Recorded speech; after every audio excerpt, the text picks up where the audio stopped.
Ულითაროდ მოგესალმებით ყველას გამოხარული ვარ თქვენთან შეხვედრით. მე მივაჩნია, რომ ასეთი შეხვედრები უნდა იყოს ხშირი, იმიტომ რომ ჩვენ გვაქვს შეხება ჩვენს მომავალთან. ჩვენ მიგვაჩნია, რომ ყველაზე დიდი საპასუხისმგებლო საქმე თქვენ გევალებათ პედაგოგებს, ხელმძღვანელებს სკოლისა და ჩვენ უნდა მივცეთ არა მარტო აკადემიური ცოდნა, არამედ ჩვენ უნდა მივცეთ აღზრდა. სკოლამ უნდა აღზარდოს, იმიტომ რომ არსებობს, მე არაერთხელ მithქვამს, არსებობს სამი რგვალი რგოლი. ეს არის სკოლა, ოჯახი და ეკლესია. ეკლესია აკეთებს, რაც შეიძლება. აი, დღეს დაიწერა სპეციალური დარიგება ჩემ ნათლულებთან, ნათლულების მიმართ. უკვე 6,700-ია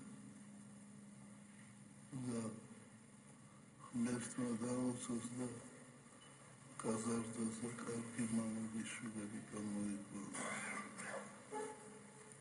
ამან დიდი გამოხმაურება ჰპოვა და ფაქტიურად ეს ის ბავშვებია, რომელიც არ უნდა დაბადებულიყო.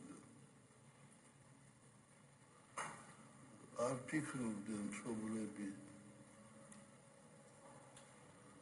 მესამე შვილის სკოლას და აი მე სპეციალური მიმართვა დარიგება ივწერე,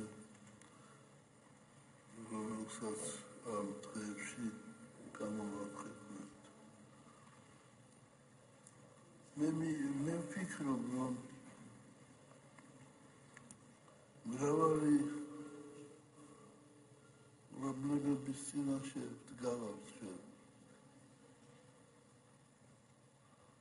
მრავალი პრობლემების წინაშე დგას ჩვენი სახელმწიფო, ეკლესია. ეკლესია და სახელმწიფო უნდა ეხმარებოდნენ ერთმანეთს, უნდა უსმენდნენ ერთმანეთს. საერთოდ მე მინდა თქვა, რომ ჩვენ უნდა ვისწავლოთ მოსმენის კულტურა. ჩვენ ხშირ შემთხვევაში ვლაპარაკობთ და ვერ უსმენთ სხვა ადამიანს. ეს ძალიან საჭიროა. საჭირო იმიტომ, რომ შეიძლება სხვამ ჩემზე უკეთესი თქვას რაღაც აზრი ამ თუ იმ საკითხზე და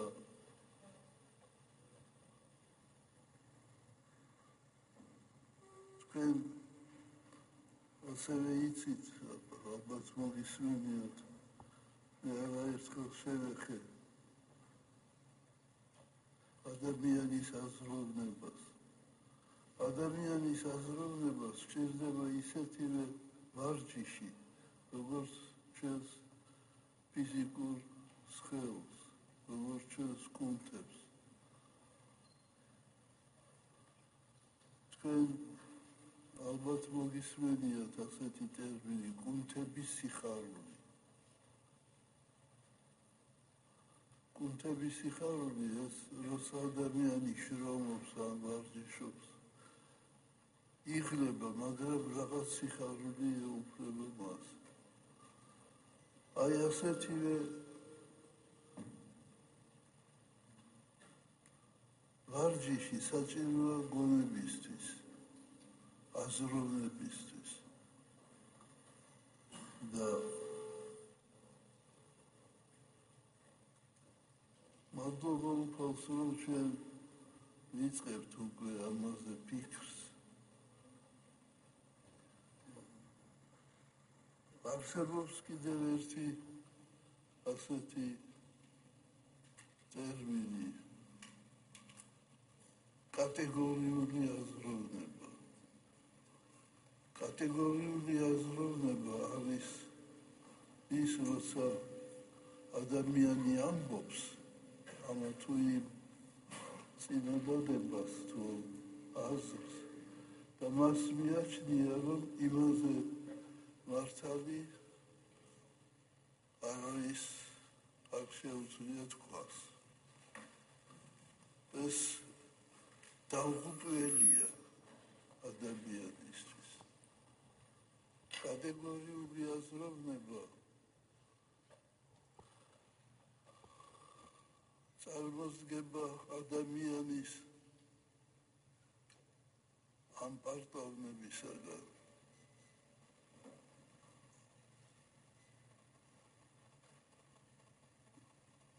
აი, არიან ისეთი ადამიანები, რომლებიც ყველაფერში შეიძლება შეიტანონ ეჭვი. ამას ეწოდება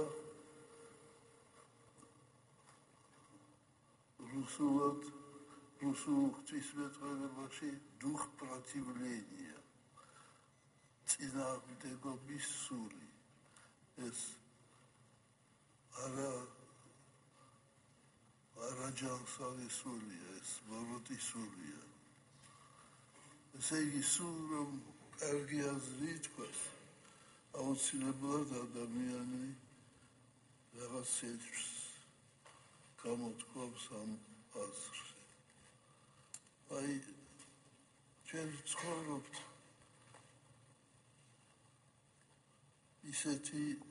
ისეთ დროს, როცა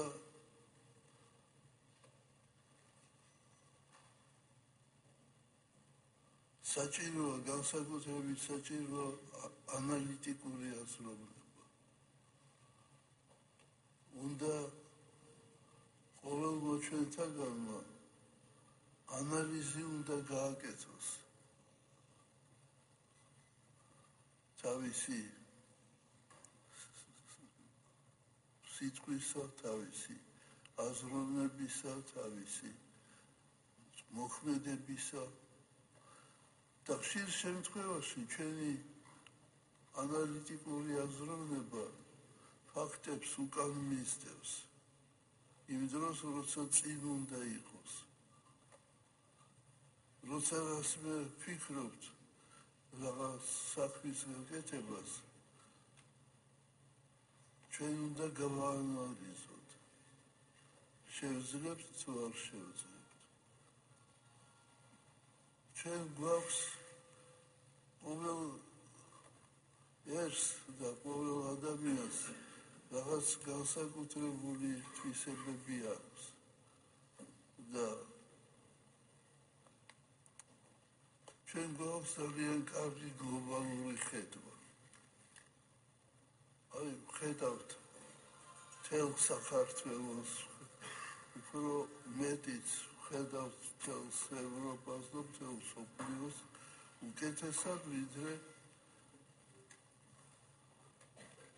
ჩვენს ოჯახს, ჩვენს სკოლას და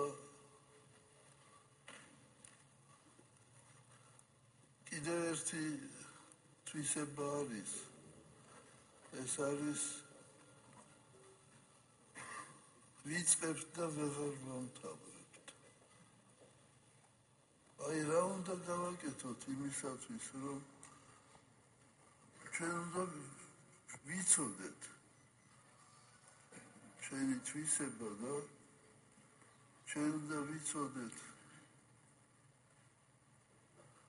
ჭრილობას და წყლულს ხშირდება არა მარტო განშიშვლება, გამოვლენა, არამედ მას სჭირდება კურდღელობა. როგორ უნდა უკურდღელოთ ამას ყველაფერს? აი მე მომისმენია ძველი მეცნიერებისაგან, რომ ჩვენი მეცნიერები, აი როგორც იყო ჯავახიშვილი, კეკელიძე, კორნელი კეკელიძე, თქვენ იცით რომ კორნელი კეკელიძე იყო სიონის როსანი დეკანოზი, სამწუხაროდ იძულებული გახად რომ გაეხადა სამოსელი და გამოვიდა ძველი ქართული ლიტერატურის დიდი მეცნიერი. ისინი მუშაობდნენ დღეში შეიძლება 15-16 საათს. ისეთი სიბეჯით ეხონდა, ისეთი უნარი გააჩნდა და გონებაც არ იღლებოდა ამ განმავლობაში. საერთოდ უნდა ითქვას, რომ უნდა დაასვენოს ადამიანმა თავისი გონება. აუცილებლად იმით კი არა, რომ წამოწვეს და დაიცინოს, არამედ საქმეს რომ იწყებს ადამიანი კეთებას, უკვე ისვენებს ადამიანი. დაიდროს მე მინდა ჩვენ ვიფიქროთ ჩვენს წარსულზე, ჩვენ საწყოზე და მომავალზე. ვინ ვიყავით ჩვენ? ვინ ვართ და ვინ ვიქნებით მომავალში?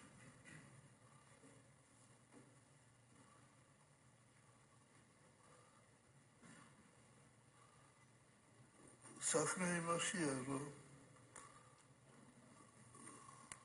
ადამიანმა რა თქმა უნდა გადადგა რაღაც უზარმაზარი ნაბიჯები მეცნიერებაში, ტექნიკაში, მაგრამ უზარმაზარი ნაბიჯები გადადგა ადამიანმა უკან ზნეობაში, ადამიანების ურთიერთ დამოკიდებულებაში. აი ვინ წარმოიდგენდა იმას, რომ ბავშვი, შვილი უჩივლებდა თავის მშობლებს პოლიციაში უწინ. აი დღეს ჩვენ ძალიან ვეთაყვანებით უცხოეთს, მაგრამ აი უცხოეთში უკვე არის ეს. კანადაში ვიყავი მე და მშობლებს ეშინიან თავისი შვილებისა. რაღაცაზე რომ გაბრაზდეს, უკვე რეკავს პოლიციაში ბავშვი.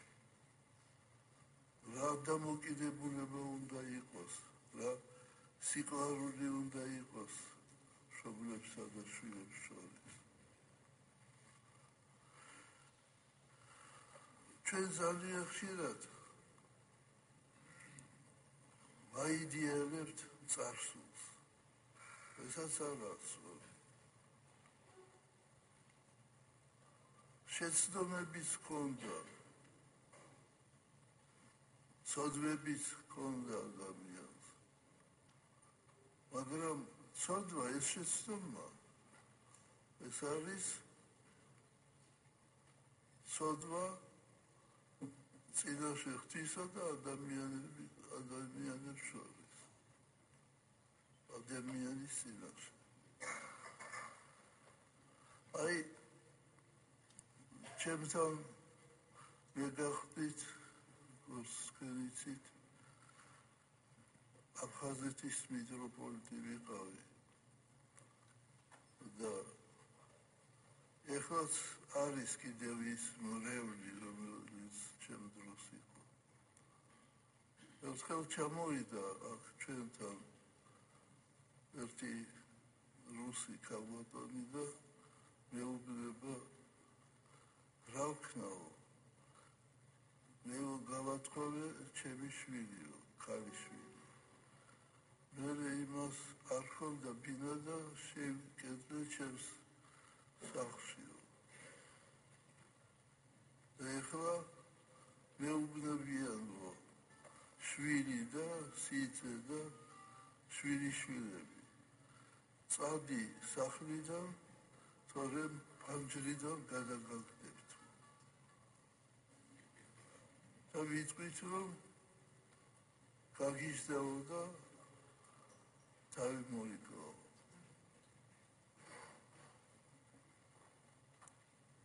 სად უნდა წავიდეო და სადაც გინდაო, მოხუცებულ ქალს ეუბნებია. აი როგორ დაეცა ადამიანი და მეო რამდენიმე ღამეო რკინიგზის სადგურში გავატარეო, რომ მართლა არაფერი მოემოქმედათ და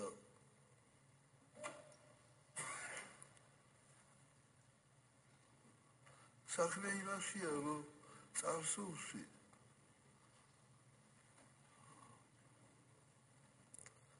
წარსულშიც იყო დანაშაული, წარსულშიც იყო ცოდვა. მაგრამ ადამიანმა იცოდა, რომ ეს ცოდვა. და დღეს ადამიანს მიაჩნია, რომ ეს არის თვისება ჩვენი ბუნებისა. და ჩვენ ცხოვრობთ ისეთ დროს, როცა თანდათან ძლიერდება პროცესი გლობალიზაციის. გლობალიზაციას გააჩნია სუბიექტი და ობიექტი. ესე იგი, დიდი ქვეყანა არის სუბიექტი და მცირე ქვეყანა არის ობიექტი და უნდა რომ მოახვიოს თავისი იდეები, თავისი ცხოვრების წესი და ასე შემდეგ. გლობალიზაცია ეს ისეთი პროცესია, რომელსაც ვერაფერი ვერ გააჩერებს.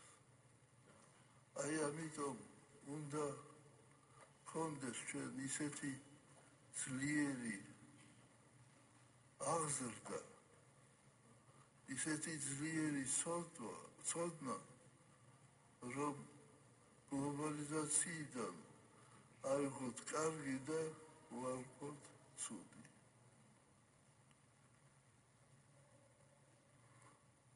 მაგრამ ხშირ შემთხვევაში ჩვენ ბრმად ვებულობთ ყველაფერს, რაც მოდის უცხოეთიდან. აი, ჩემი აზრით, ის ფასეულობანი, რომელიც გაგვაჩნია ჩვენ და რომელიც შექმნეს ჩვენმა წინაპრებმა, ჩვენ უნდა დავიცვათ. ეს არის ჩვენი მეუბნება, ჩვენი ეროვნული ფასეულობა, ჩვენი ენა. აი ხო თავაზობია ჩვენ რაღაც უცხო ენების ცოდნას და უპირველეს ყოვლისა სრულყოფილად უნდა ვიცოდეთ ჩვენი ენა, ჩვენი ლიტერატურა, ჩვენი პოეზია, ჩვენი კულტურა. აი მე მოვლილი მაქვს მრავალი ქვეყანა. აი რაც გაგვაჩნია ჩვენ მუზეუმებში, ვერსად ვერ ნახავთ თქვენ უცხოეთში ამ ასეთ სიმდიდრეს. და აი მაგალითად ხელოვნების მუზეუმში ძალიან დიდი ნაწილი ეს რაც გამოფენილია, ეს არის შეიძლება 10%-იც არ იყოს. ეს ყველაფერი ჩაწყობილია საცავებში და ჩვენ არც ვიცით რის ფლობელები ვართ. როცა ჩვენ დიდი ქვეყნები გველაპარაკებიან, ისინი მაღლიდან გვიყურებენ ჩვენ. ასე შეიქმნა, ასეთი წარმოდგენა შეიქმნა, რომ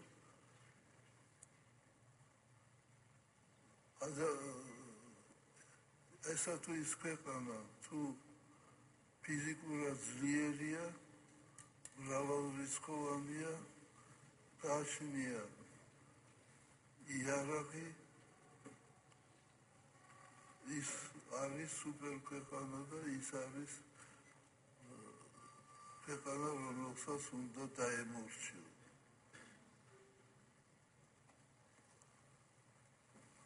და აი ამიტომ ეს გლობალიზაციის პროცესი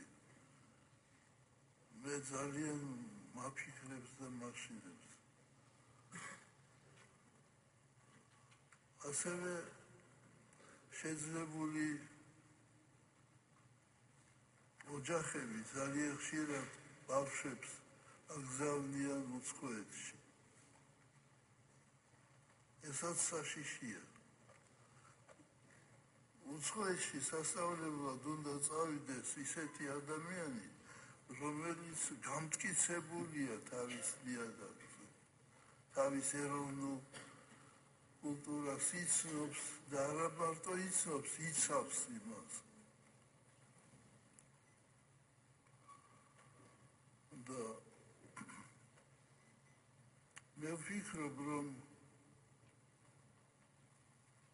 რა თქმა უნდა, ჩვენ არ უნდა ჩავიკეტოთ ჩვენს ნაჭუჭში და ჩვენს მესში, ჩვენს თავში. ჩვენ უნდა გქონდეს ხედვა, სულიერი ხედვა, რა არის კეთილი და რა არის ბოროტი. და არავითარ შემთხვევაში არ უნდა გაწყდეს ურთიერთობა თაობათა შორის. თაობებს შორის თუ გაწყდება ურთიერთობა და ჩვენ თითქმის ამისკენ მივდივართ,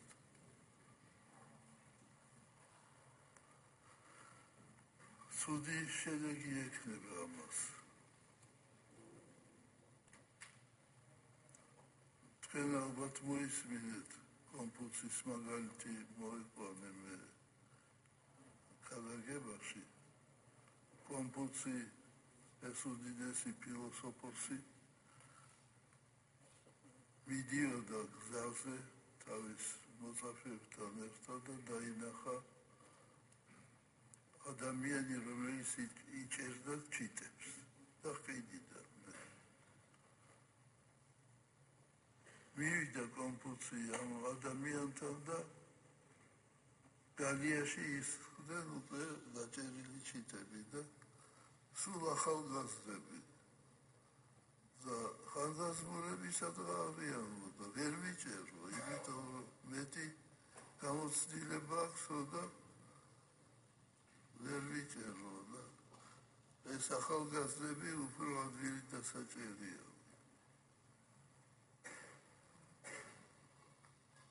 და მერე კონფუცი მიხედა თავის მოწაფეებს და უთხრა დაიმახსოვრეთ ესა აი ჩვენს უნდა დაიმახსოვროთ შეიძლება უფროსმა თაობამ არ იცის თანამედროვე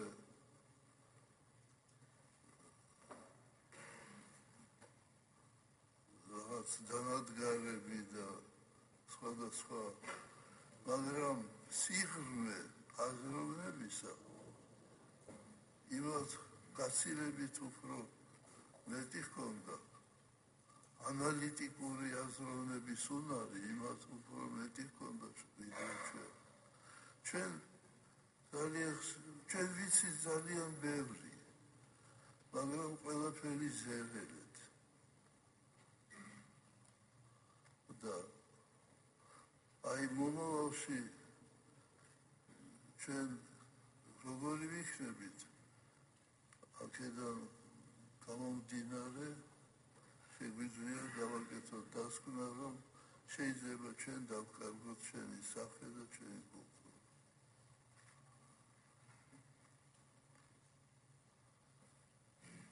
თქვენ მოგეხსენებათ რომ 14 ოქტომბერს არის სვეტი ცხოვრობა და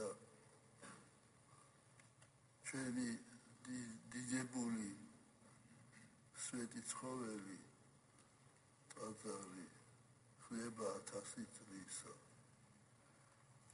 ეს აღდგენიდა თორემ დაარსებული იყო მეოთხე საუკუნეში წმინდა ნინოს დროს და მირიამ მეფის დროს ჩამოდის ძალიან ბევრი უცხოელი ზოგიერთი მეთაურის ჩამოდის ეკლესიების მეთაური მაგალითად ალბანეთის უნეტარესი ანასტასიოსი ჩეხეთის და კიდევ სხვები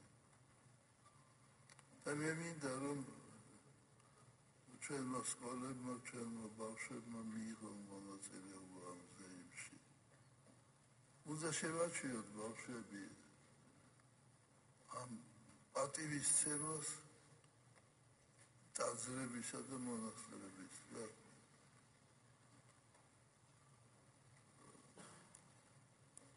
უნდა ითქვას რომ ესაც დღეს ისეთი მდგომარეობა რომ მადლობა უფალს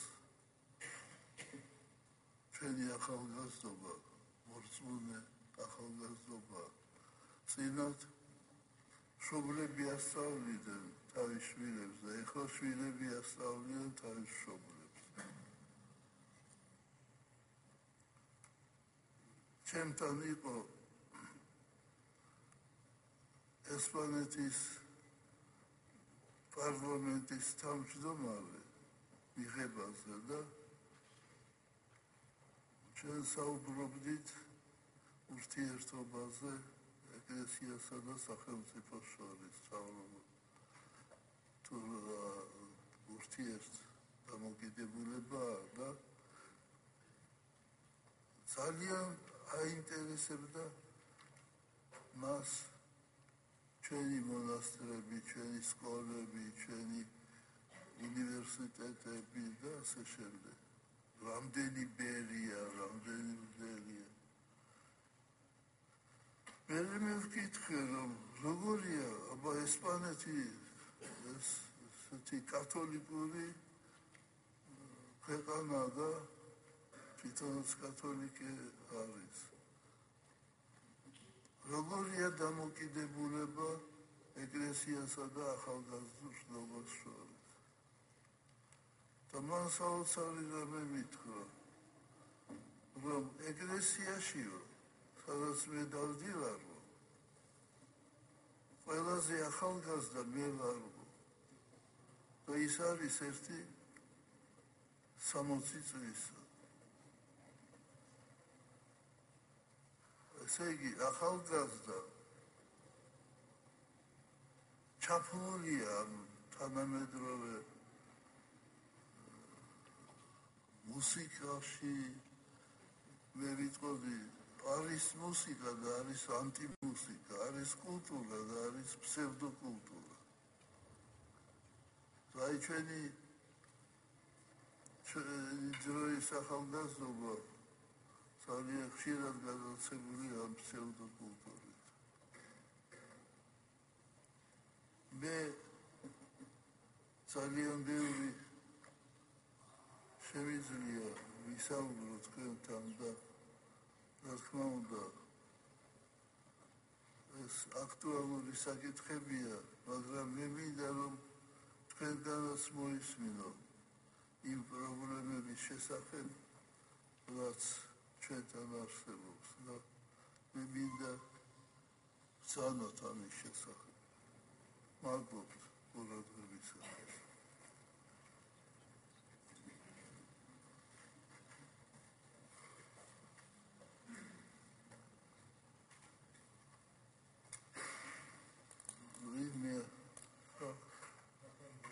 შემეცნებითი საუბრები უაღრესად მნიშვნელოვანია. ეს აუცილებლად საჭიროა. მე განსაკუთრებით მინდა გავამახვილო ყურადღება იმ მომენტზე, როდესაც მისცანა რომ ჩვენ გვჭირდება ანალიტიკური აზროვნება. ესე იგი ჩვენ ჯერ რაღაცას ვაკეთებთ და მე ვფიქრობთ.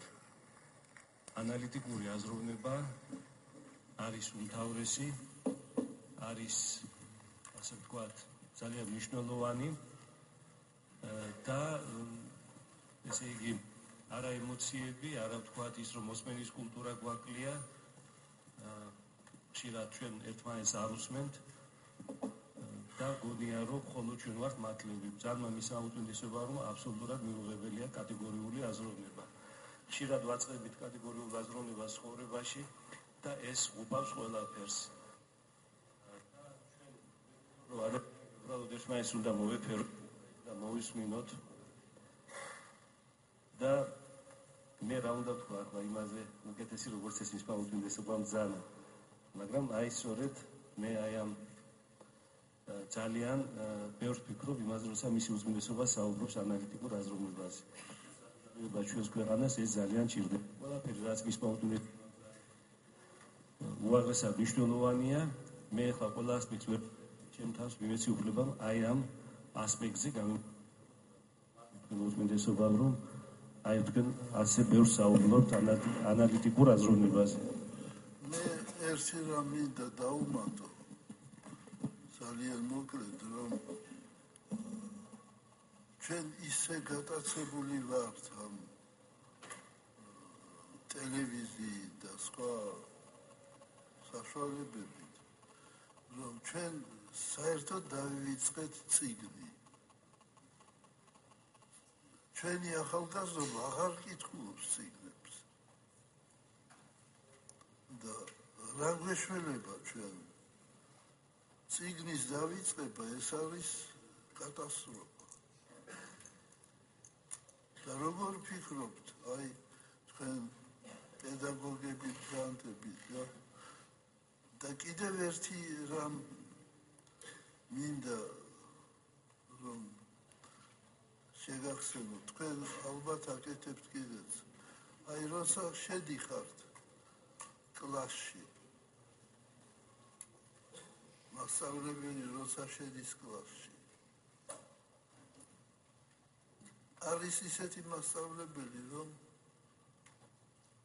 ცდილობს გამოიჭიროს ისეთი რომელიც ვერ უპასუხებს რაღაც შეკითხვას. აი ეს არწივივით თუ ქოლივით ასე უკურებს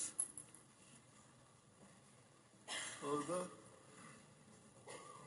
თქვენ რომ შედიხართ, უნდა მოეფეროთ, უნდა აი მე ისე დავამთავრე საშუალო, ჩემ დროს იყო 10 კლასი და ეხლა 12-ია და შედეგი იმაიც არ არის.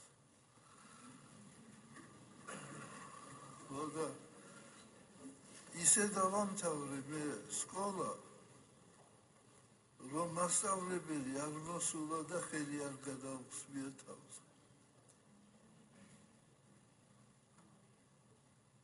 ისეთი სიმკაცრე იყო, ისეთი რაღაც დროს ცუდი იყო ეს ომის პერიოდი, ომის შემდგომი პერიოდი. ერთი მასწავლებელი ყავდა მათემატიკის. რომ გაბრაზდებოდა, სკავს აიღებდა, დაახეთქებდა იატაკზე და დაიშრებოდა ეს სკავი.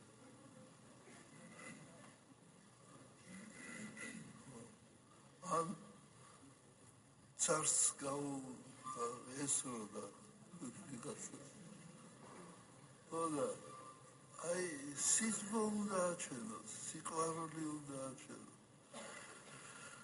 აი მასწავლებელი, რომელიც ბრაზდება და ხშირად ეუბნება, შეუნიჭო, დებილო, ასეთო. იმ დღესვე ის მასწავლებელი უნდა წავიდეს სკოლიდან. როგორც კი ეტყვით თქვენ, რომ შეუნიჭო, ასეთო, ის მართლა ასეთი ხდება. სიტყვას აქვს საშინელი ძალა, უდიდესი ძალა. აი ხეს კი ხმება ადამიანის სიტყვისაგან. ხოლო მე იცით რას ვფიქრობ, რომ ყოველი ადამიანი, მით უმეტეს ბავშვი, არის გენიალური, მაგრამ მშობლებმა, ეკლესიამ, სკოლამ, ფსიქოლოგები არ ვიცი, არიან თუ არა ახლა სკოლებში. არიან? არა. ფსიქოლოგებმა უნდა დაკვირვება აწარმოოს, თუ რის ნიჭი მისცა ღმერთმა ამა თუ იმ ბავშვს. რა უყვარს უფრო და იმ გზით უნდა წავიდეს და ის გამოვა გენიალური ადამიანი. კიდევ ვის სურს?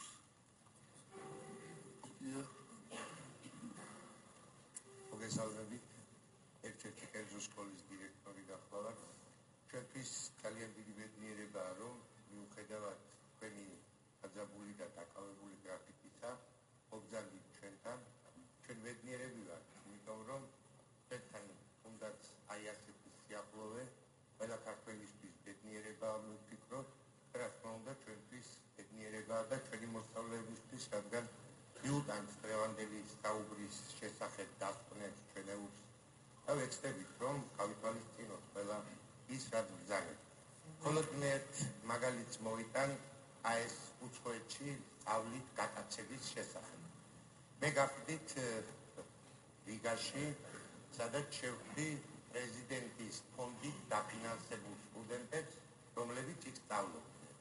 მე გამიხარდა, რომ ისინი კარგად ეუფლებიან მეცნიერების რაღაც დარგებს, გამოვესაუბრე მათ და უთხარი, რომ როდის ჩამოხვალთ საქართველოში, როდის ჩამოიტანთ ამ ცოდნას, რა ბედნიერებაა ეს, მოუწონე მათ ეს საქციელი, მაგრამ საუბედუროდ მათგან ასეთი პასუხი მივიღე, რომ ჩვენ იქ როგორ უნდა ვიმუშაოთ. ჩვენი დარგები ზოგი არც არის, თანაც ისეთი გასახანი არ აქვს. ამას არ უნდა იმუშაოთ, მეუხარი. თქვენ ხო ჩვენი სახელმწიფო გაფინანსებთ, რომ ისწავლოთ. და მე თქვენი სამშობლოსთვის არ გინდათ ეს ცოდნა, რასაც იღებთ. და მათ შეწყუნებულებმა მითხრეს, რომ მაინც აპირებდნენ ამა თუ იმ ქვეყანაში ცხოვრებას. ამიტომ მე ვფიქრობ, რომ ჩვენ ყველამ ერთად, სკოლამაც და უმაღლეს სასწავლებელმაც უნდა ვეცადოთ, რომ განათლების ის მეთოდები და ის ტექნოლოგიები, რომელიც არსებობს თუგნებავთ ევროპაში და თუგნებავთ სხვა ქვეყნებში, შემოვიტანოთ ჩვენთან, რომ ჩვენი ბავშვებს არ მოუხდეთ წასვლა. ის უფრო არ იყოს მიმზიდველი, არც უმაღლესი სკოლებიდან და არც მით უმეტეს საშუალო სკოლებიდან, სადაც ბავშვი ჯერ ჩამოუყალიბებელია და 1000 უბედურებას შეიძლება გადაეკიდოს. მოგვისმენია რა თქვენი ეს მოწოდება, ჩვენ ყველა მე მგონი აქ ვინც არის ძალიან ვცდილობთ, რომ ქართული განათლება იყოს ისეთი, რომ პირიქით იქიდან ჩამოდიოდნენ ჩვენთან სასწავლებლად, იმიტომ რომ ჩვენ მართლაც და ხომ დიდი კულტურის ქვეყანა ვართ. მე რა რომ ეს ჩვენ ისეთი ტექნოლოგიები არ აქვს, ჩვენ ბევრი ცუდი გამოვიარეთ ამ ბოლო პერიოდებში და იქნება შევძლოთ ამ ახალ დროს, ამ ახლებური მიდგომით და თქვენი ლოცვით, რომ საქართველო იყოს ისეთი, რომ ახლა აქედან მიდიოდეს, როგორც ერთ დროს აზესის მახლობლად იღებდნენ დიდ განათლებას მსოფლიოს ამა თუ იმ ქვეყნიდან ჩამოსულები. დიდი მადლობა თქვენი მოგზაურობისათვის, დიდი ბედნიერებაა ჩვენთვის თქვენთან სიახლოვე. გაიხარეთ და დიდხანს გყავდეთ ძალიან. მადლობთ. მე რომ მოვდიოდი, ეჭვი მეპარებოდა, წვიმა მეთქია და როგორ შეძლება და ასეთი სიბრალე დახია. მე იცით ერთი მიტროპოლიტი იყო რუსეთში, მიტროპოლიტი პიტირიმი. ჩვენთანაც დამყოფია ტაძრის გახსნაზე ის ჩამოიდა, არავინ არ მომიწვევია მე და თვითონ პატრიარქმა გადაწყვიტა, რომ ჩამოსულიყო და ის იყო ჩვენი პედაგოგი, როცა მე ვსწავლობდი აკადემიაში და სემინარიაში. და ერთხელ გასდა თავისი პორტფელი და ჩვენ გვეგონა ამოიღებდა კონსპექტს და დაიწყებდა, ამოიღო დანაჩანგარი. და მთელი 1 საათი გვიხსნიდა, როგორ უნდა ვიხმაროთ დანაჩანგარი და როგორ უნდა მივიღოთ სტუმარი, როგორ უნდა ვიცხოვროთ, ასეთი დარიგებები. და მე მინდა გთხოვოთ, აი განსაკუთრებით ჩვენს სკოლების ხელმძღვანელებს, დირექტორებს, რომ დაარიგოთ თქვენი მასწავლებლები, რომ უცბად თავის საგანს კი არ უნდა შეუდგეს. ჯერ რაღაც საინტერესო უამბოს, რაღაც ისეთი ყოველ მისვლაზე რაღაც სიახლე უნდა შეიტანოს და საინტერესო უნდა იყოს. ხო და 1-5 წუთი მაინც. ჩვენ ყავდა ლათინური ენის პროფესორი და ძალიან გვაწვალებდა ჩვენ. და რომ მოიდოდა ასე ქორივით დაგვადგებოდა თავზე და გამოიძახებდა იმათ, ვინც ფრიადოსანი იყო და ერთხელ მე მახსოვს შემოიდა და ვინ როდის თქვა ex orientes lux. შილაშვილმა რა თქმა უნდა იცისო. მე არ ვიცოდი. ხოლო თურმე ეს უთქვამს სტალინს. აღმოსავლეთიდან შუქიო, ex orientes lux. ხოლო იმას ეგონა, რომ სტალინმა რას თქვა, მე ყველაფერი ზეპირად ვიცი. ხოლო ჩვენს დასაღები ვიპოვეთ, რომ მოიდოდა ძალიან უყვარდა საერთოდ სურათების გადაღება და ჩვენ მეტყოლით ნიკოლაი მიხაილович ლებედევ. ჩვენ ვიდეთ თქვენთან სურათის გადაღება. აბა ეს მაგიდები ერთ კუთხეში მივსიოთ.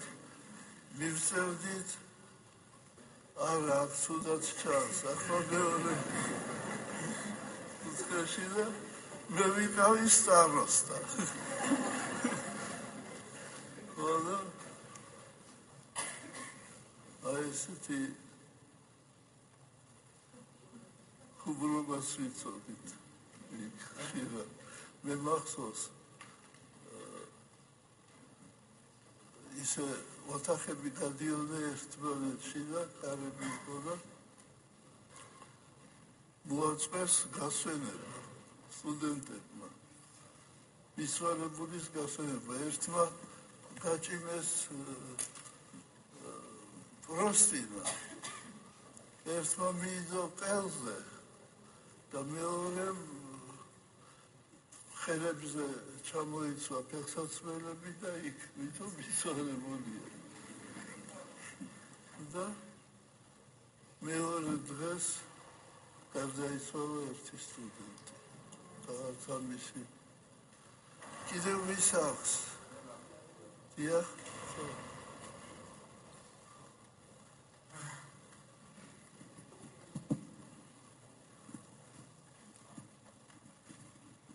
მინდა გითხრათ, რომ მე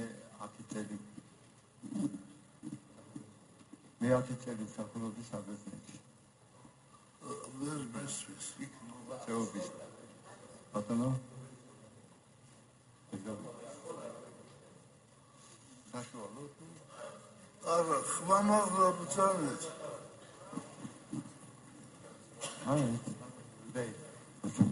ხო და იქ პერიოდში, იქ მოღვაწეობის პერიოდში მე ახლა მაგთან ჩემი საკუთარი დაწერილი ლექციები, რომლებიც იქ გამოიცა და მინდა თქვენ გადმოგცეთ საჩუქრად, სახსოვრად და თუ შეიძლება გადმოგცეთ აგრეთვე ნახატებია ცოტა და ცოტა რა კატალოგია და კიდევ ბევრი მაქვს ნახატები, იმასაც შემიძლია, ისიც შემიძლია გადმოგცეთ. შეიძლება გადმოგცეთ.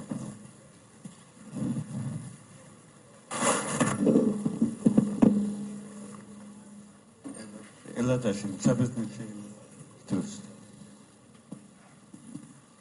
კიდევ ვის აქვს?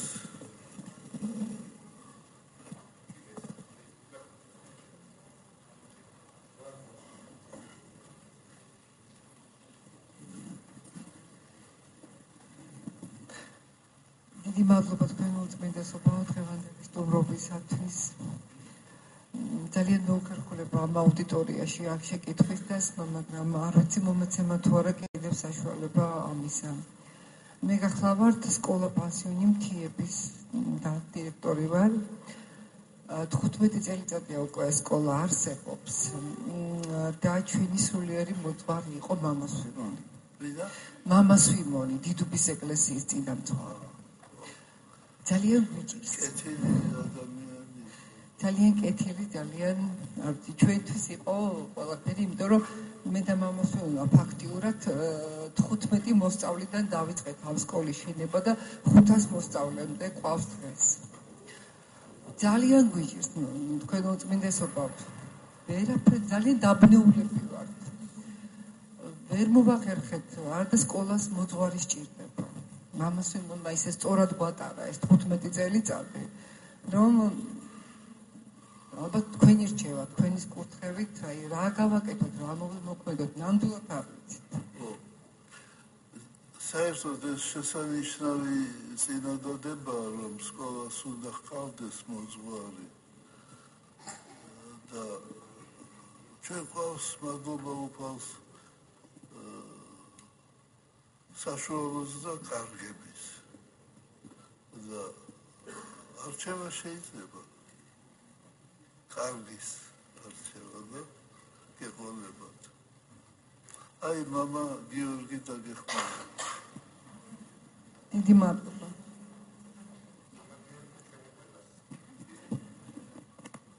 კიდევ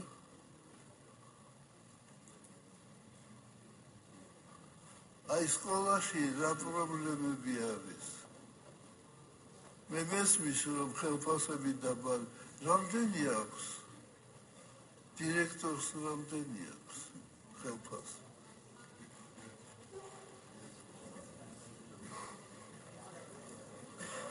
ათასი აქვს?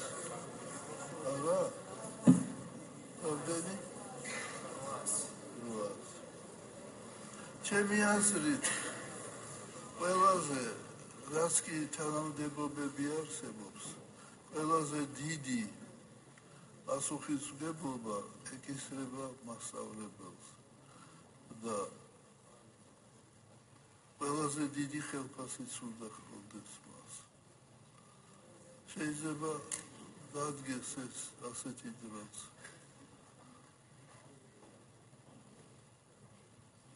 აი თქვენ როგორ ფიქრობთ? ძალიან ხშირი შემთხვევა, როცა შემთხვევით შედის პედაგოგიურ ინსტიტუტში და გამოდის მასწავლებელი ამა თუ იმ საგნისა და სინამდვილეში არ არის მოწოდებული მასწავლებლობისათვის. აი როგორ დავსწრიოთ ამას?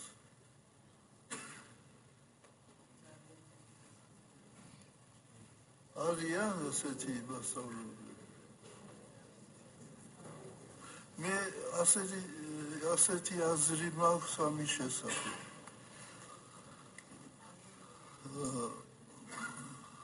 ადრე საბჭოთა კავშირის დროს იყო პიონერ-ვაჟატა, პიონერთა ხელმძღვანელი და მას ყავდა ჩაბარებული, უფროსი კლასელი იყო და მას ყავდა ჩაბარებული რომელიმე პირველი ან მეორე კლასები და იყო ისეთი, რომელსაც აი ფუტკარივით ეხვეოდა ბავშვები, ეხვეოდნენ და იყო ისეთი, რომელიც ვერ ეკარებოდა ბავშვები. აი ამით უნდა აირჩიოთ შენ მომავალი პედაგოგები. აი ვისაც უყვარს ბავშვები, ბავშვებსაც უყვარს ის ადამიანი, ის უნდა წავიდეს პედაგოგიურზე. ამით უნდა ეხლა არსებობს ასეთი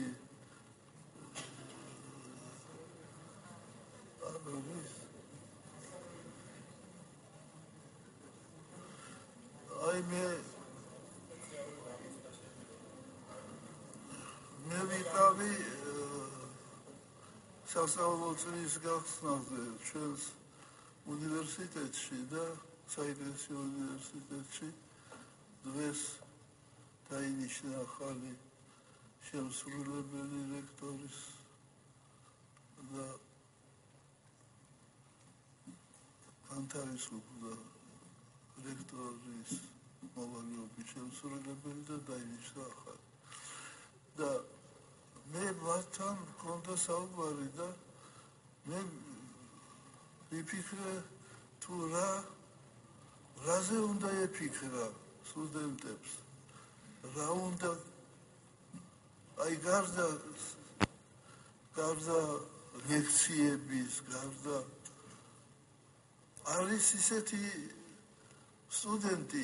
სტუდენტები, რომლებიც განსაკუთრებით უსმენენ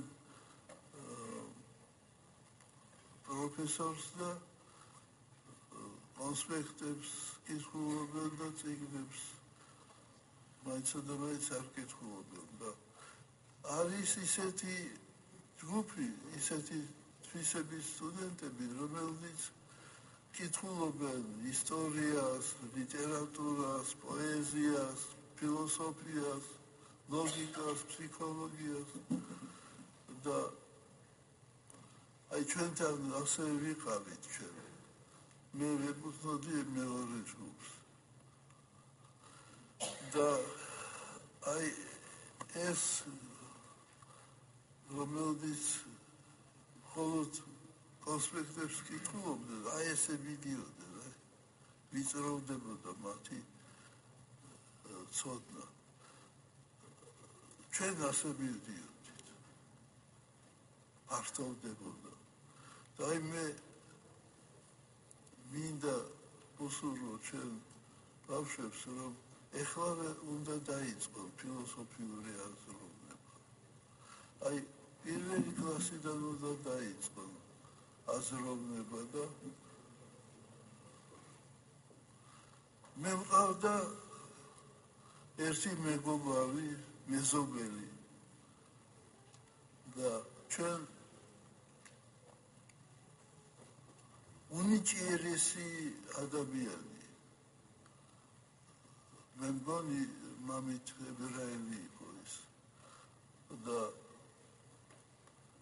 მე ხშირად ვიყავი იმას, ის ერთად მეგობრობდით და მეზობელი იყო და აი სკოლაში იმისანა ნიჭიერი არ იყო არც ერთი. და ჩვენ კამათობდით იმის შესახებ, ღმერთის არსებობის შესახებ, არ ვიცი, მეორე კლასში ვიყავი თუ რაღაც. მე ვამტკიცებდი, რომ ღმერთი არის და ის ამტკიცებდა, ღმერთი არ არის. მივედით იმასთან, ინჟინერი სანდებოდა და შევეკითხეთ და იმან გვიპასუხა, რომ თქვენ ჯერ პატარები ხართ და თქვენ არ უნდა იმსჯელოთ ასეთ საკითხებზე. ესე იგი, ფაქტიურად არაფერი არ გითხრა და ის სკოლის შემდეგ შევიდა სამედიცინო სამხედრო აკადემიაში ლენინგრადში. იქ ყოფილა военно-медицинская академия. და დაიწყო სწავლა. მე წავედი სემინარიაში და აკადემიაში. იმან უფრო ადრე დაამთავრა. მე 8 წელი ვისწავლე, 4 სემინარიაში, 4 აკადემიაში და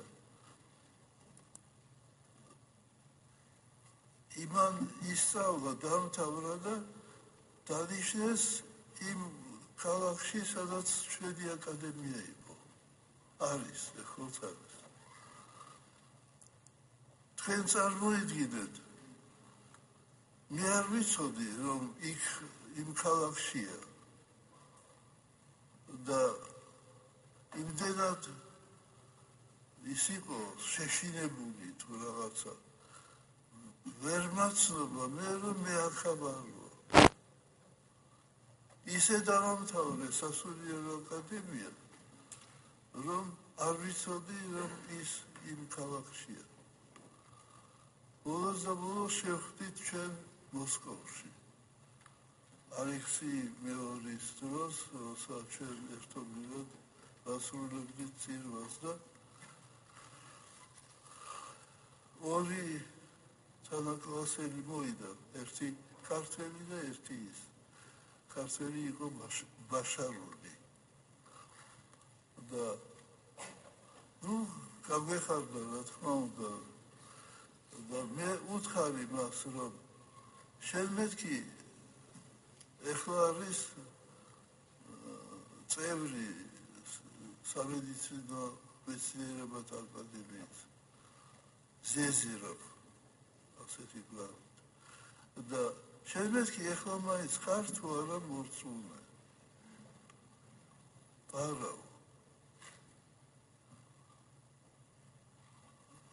შემდეგ რო ჩამოვედი აქ და გამოვიდა რა? გამოვიდა უროლოგი. ეს უნიჭიერესი ადამიანი აი ესე შევიწროვდა და გამოვიდა უროლოგი და მეტი არა. და ისე გული დამწყდა, რომ ასეთი ნიჭის პატრონი ასე ურწმუნო დარჩა. დავჯექი და დავწერე ისეთი წერილი, რაც ჩემს სიცოცხლეში არ დამიწერია. 15 გვერდი, სადაც ვახსენებ სხვადასხვა მეცნიერებს, რომელთაც სწავლდა, მაგალითად პავლოვს, მე რომ მიტროპოლიტი ვიყავი აფხაზეთში, პავლოვის მოწაფე ჩამოვიდა იქ, მოხუცებული ქალბატონი და გვიამბობდა პავლოვის შესახებ. ერთხელ ლენინი თურმე ეკითხება პავლოვს, თქვენ ამ ხელა დიდი მეცნიერი ხართო და ნუ თუ თქვენ მორწმუნე ხართო? და იმას უპასუხა, რომ ჩვენ რომ სწავლობთ ადამიანის სისხლსო, მორწმუნე კი არა, წმინდანი შეიძლება გახდეო. იმდენად ეს ამტკიცებს ღვთის არსებობას. ხოლო მივწერე ეს წერილი, გაუგზავნე და ძალიან ჩაფიქრებულა და მირეკავს მოსკოვიდან, რომ შენ ხომ არ ვიციო, მონაცვლული ვარ თუ არა. მეთქი საიდან უნდა ვიცოდე. მიდი მეთქი ქართულ ეკლესიაში და იქ გადავშევენ. ასე რომ ადამიანი რომ მორწმუნე გახდეს, ან თავისი უბრალოებით უნდა მიიღოს სასწაულება, ან თავისი მეცნიერული სწავლით, თავისი მეცნიერებით. ასეთი კლიმენტი ალექსანდრიელი მეორე საუკუნეში უკვე მსჯელობდა ურთიერთობაზე მეცნიერებასა და რწმენას შორის. და ის ამბობს, რომ ორივე აუცილებელია, ორივე ავსებს ერთმანეთს, მაგრამ პირველადი არის რწმენა და ზედ დაშენებული ცოდნა. და ამბობს, რომ